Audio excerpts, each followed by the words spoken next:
Mm. The letter arrived on the morning of my son's second wedding, the one he planned with the woman he'd left my daughter-in-law for. I was sitting at my kitchen table, the coffee still hot this time, watching the early light come through the window over the sink. 63 years old, retired from 31 years in civil engineering, and I thought I was done with surprises. The return address on the envelope was from a law firm in Charlotte. My name was typed in clean block letters. I recognized the firm immediately. It was the same one my son's new fiancé's family had hired 8 months ago, when they offered me $250,000 to stay quiet. I had taken the money. I want to be honest about that from the start. I had taken it, signed what they asked me to sign, and told myself I was protecting what was left of my own peace. My son was already gone. My daughter-in-law, Renee, had already moved back to her mother's house in Asheville with my granddaughter.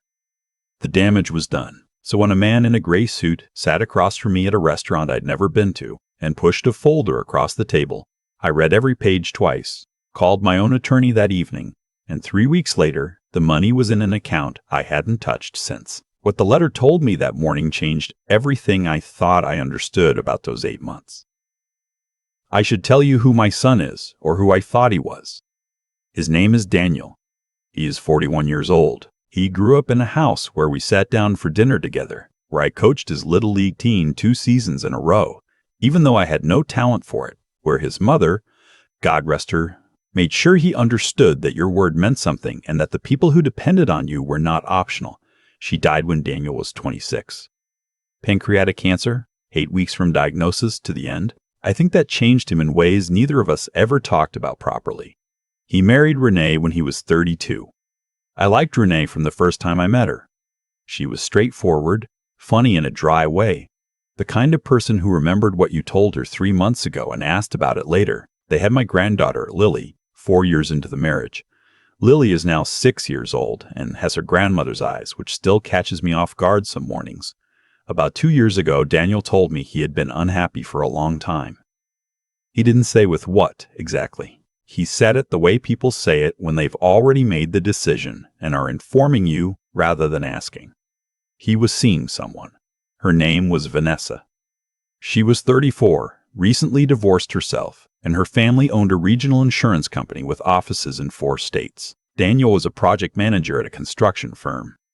Vanessa's father, a man named Gerald, had taken an interest in him professionally. That interest I later understood was not purely professional.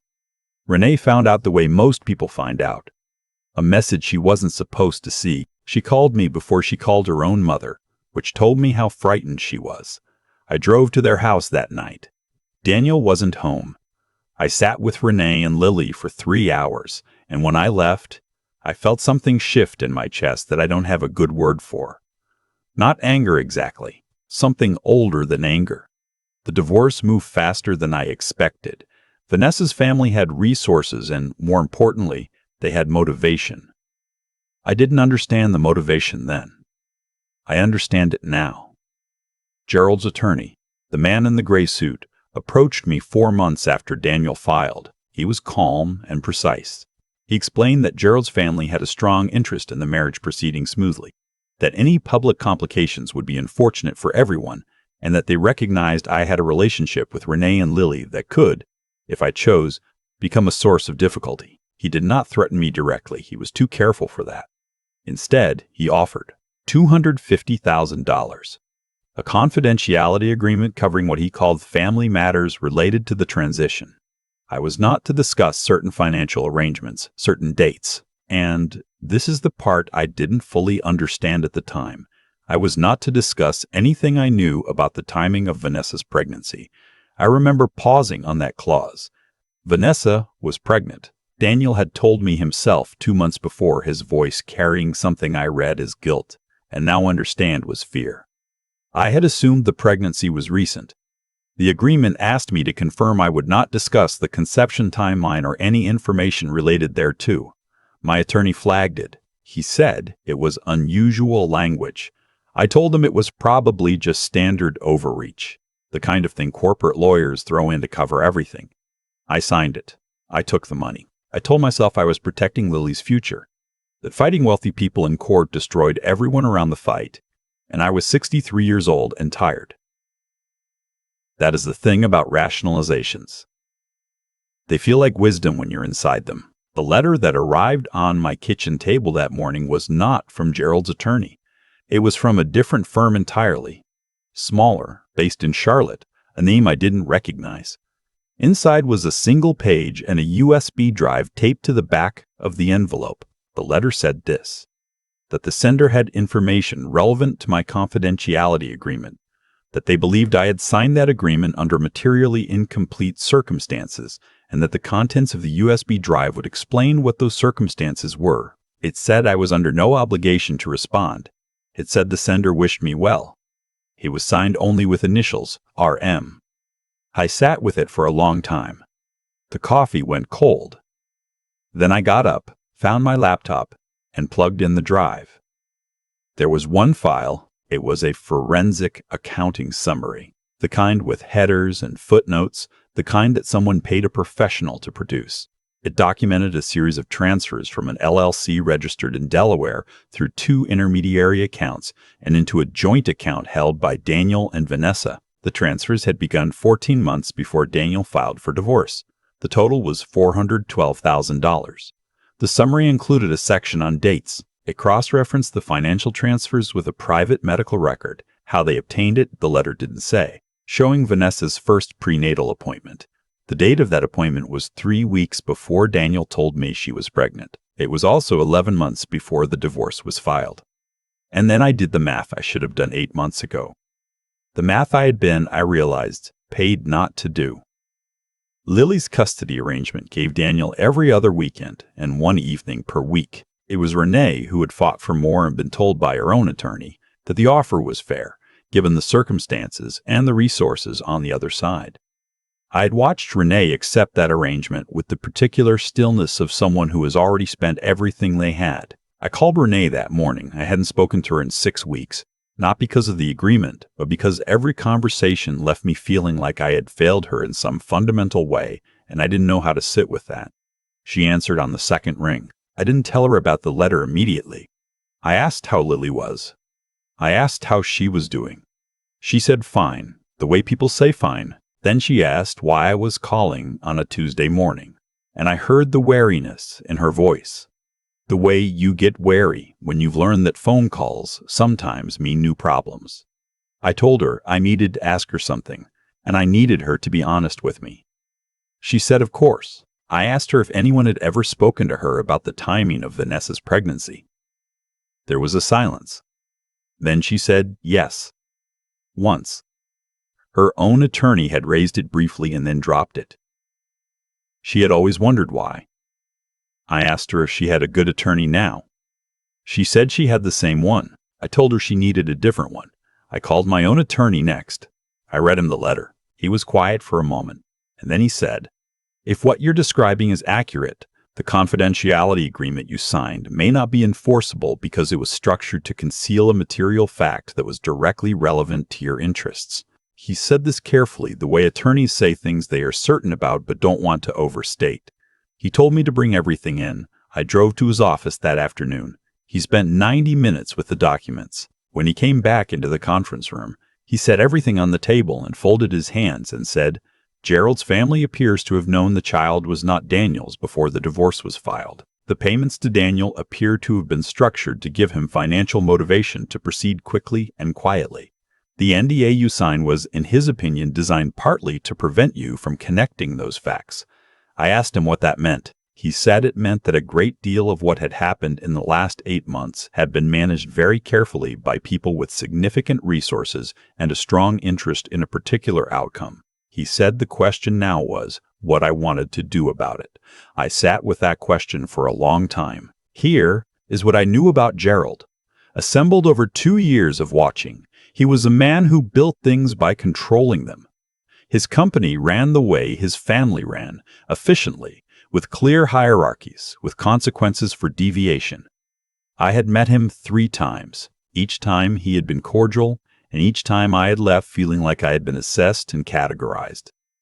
He had a son from his first marriage who worked in the company and a daughter from his second. Vanessa was the daughter. She was, by every account, the one he was closest to. What I believe happened, and my attorney believes this too, though belief and proof are different things, is this: Vanessa became pregnant by someone outside her previous marriage.